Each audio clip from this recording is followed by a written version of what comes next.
Hello, welcome to the third episode of our special series that aims to share some thoughts on the many subfields of history.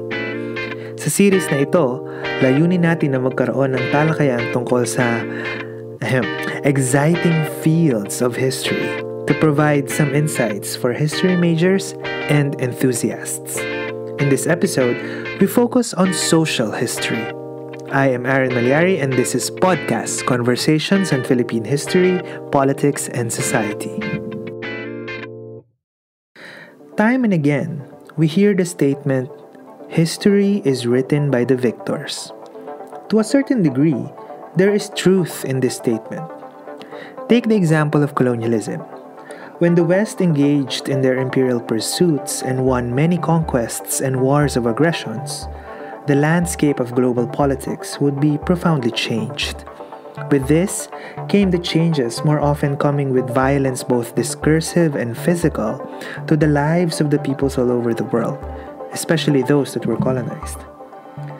As the West succeeded in establishing colonies, their curiosities about the peoples they encountered also paved the way for them to write about these peoples, research about them, in order to understand them, and of course to also justify the subjugation.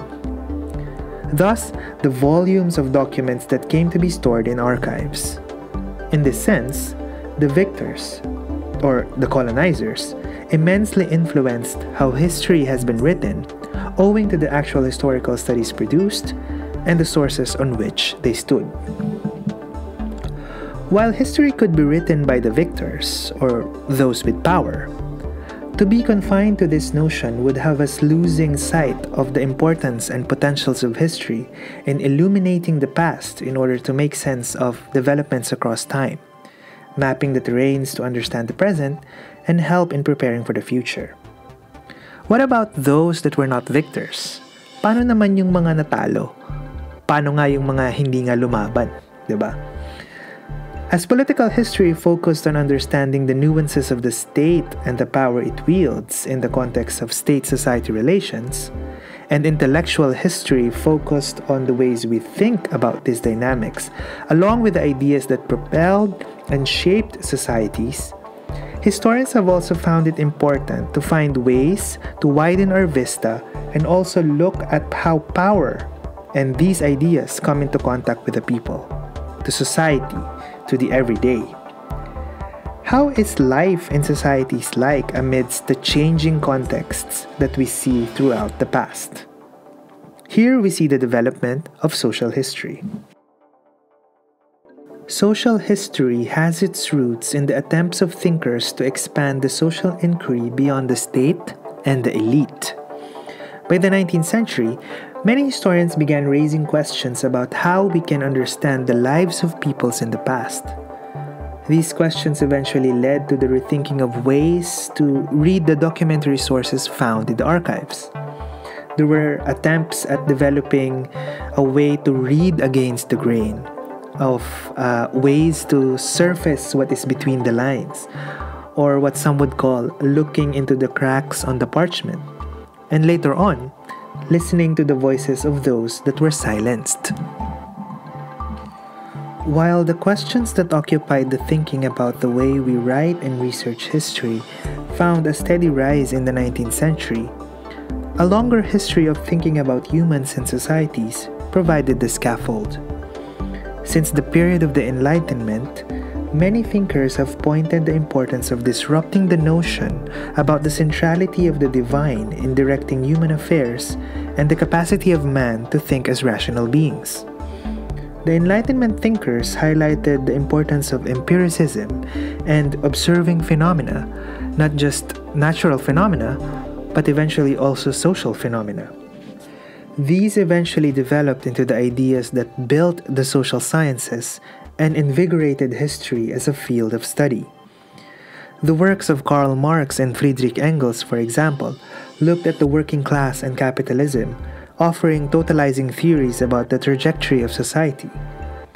Auguste Comte introduced the idea of social physics as a way to understand societies. The birth of sociology allowed thinkers to think about similar theoretical approaches to explore social life. As the disciplines in the social sciences gained momentum, the ways they asked questions about the social were also finding resonance in the way historians approach the subject of the social in the context of the past. Social history would further advance in the 20th century. In France, the Annales school offered the Nouvelle Histoire, or New History, and a problem-oriented and analytical approach to history.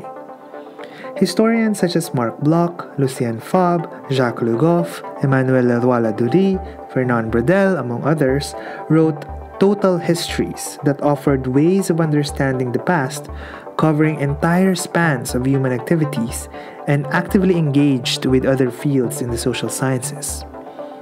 Then in Britain, Marxist historians began covering topics including class, gender, family life, the peasantry, the histories of the inarticulate, and eventually what has been deemed as history from below. The expansion of social history allowed historians to write about the many facets of everyday life. But since social life is vastly complex, there has been waves of attempts to harness history's capacity to build bridges with other disciplines in order to have more conceptual and methodological tools. Here we see the developments of demographic history and the introduction of quantitative techniques in history. The development of historical sociology allowed sustained conversations about more abstract concepts such as structure and agency and power within the context of the various subjects being studied. Take the case of criminality, for example. Crime is a complex social phenomenon. Seldom will we find someone openly declaring, "I am a criminal, I will commit crimes," right? Crime is not black and white. It always involves the various shades of gray, since to understand crime involves the need to understand the context that makes a particular act to be deemed as deviant or criminal. There are norms and laws that were being transgressed. There are institutions that regulate. And of course, there are people that are being branded as criminal or deviant. What pushes people to give in to the seductions of crime? What forces are at play? Social history calls on historians to look into these various dimensions, harnessing the political, intellectual, cultural, and economic contexts in order to understand something that is social.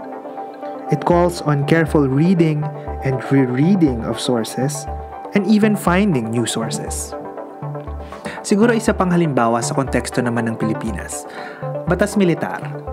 Kung ang political history ay pwedeng mag-focus sa kung paano ginamit ni Ferdinand Marcos ang iba't ibang mekanismo ng pamahalaan para ipatupad ang batas militar, at ang intellectual history ay pwedeng mag-focus sa ideya halimbawa ng bagong lipunan at sa kung paano natin mauunawaan ang diktadurya sa panahon na ito, ang social history ay magbibigay diin sa kung paano natin mauunawaan ang iba't ibang karanasan ng iba't ibang tao sa panahon ng diktadurya.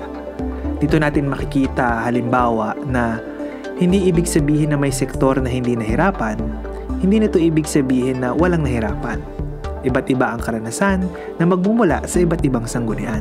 Ito ang ibinibigay sa atin na naratibo ng kasaysayang panlipunan. And since we're already in the Philippines, social history has also taken root and continues to develop in the Philippines. In tracing social history in the country, we can even, in some respects, go back to the Ilustrados of the 19th century and see how the propagandists attempt to explain conditions in the Philippines to illuminate the colonial realities and provide a counterpoint to the Spanish view. Yung mga gawa halimbawa ni Jaina at Del Pilar tungkol sa simbahan, nagpakita kung paano naging mapang-abuso ang mga praile. Yung mga sinulat ni Isabela de los Reyes tungkol sa Ilocos halimbawa, ay nagpakita ng isang halimbawa ng local history at kasaysayang panlipunan na rin. At syempre si Rizal. Although in literary form, he offered a picture of colonial life through the Noli and the Fili. Maybe a season on Rizal is long overdue for a podcast, no? Abangan natin yan. In more recent years, Many Filipino historians have produced important works that shed light on how we can approach the past through social history. Maria Luisa Camagay's Kasaysayang Panlipunan ng Maynila is an example.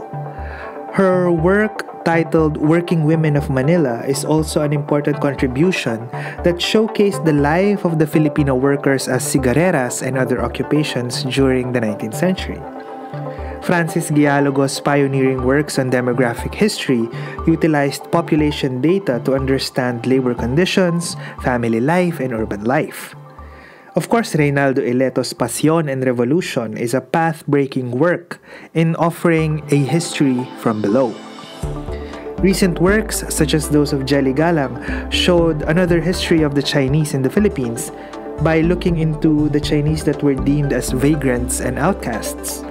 The sociologist Philomene Gutierrez has focused on gender and criminality in the 19th and 20th century Philippines, focusing her work on prisons and crime statistics during this period. Many other works have been written and are being written, proof that social history is a thriving subfield not just in the Philippines but all over the world. We have only scratched the surface in this short introduction to social history. If you have ideas and other thoughts, please share it with us here in podcasts. Follow us in our social media pages and continue to listen to our upcoming episodes. This is Aaron Malyari. Thank you for listening and have a good day.